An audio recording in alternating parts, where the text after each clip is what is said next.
nama nu dhiisee deeme tokko tooftaa ittiin gaabbisiisnu sinitti maati sirriitti na dhaggeeffadhaa. Inni jalqabaanii ofitti amanamummaa horachuudha. Wanti isaan baay'ee jibban keessaa tokko gaafati ofitti amanamummaa horattee isaan malee deemuu jalqabdu hin jaallatan. Waa'ee kee gaafa dhaga'anii waa'ee isaanii gaafate irraanfattee waa'ee isaanii gaafate dhiistee ofitti amanamummaa jalqabdu baay'ee isaan gaabbisiisa.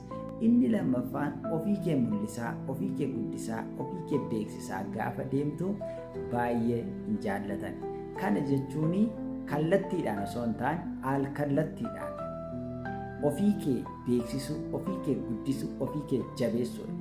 Isa kanatti ta'e jechuun ati hin beekamte, ati hin guddatte, ati sadarkaa kee tokkotu ol dabalataa jennaan si dhiisuu isaaniif, si dhabuu isaaniif baay'ee gaabbu.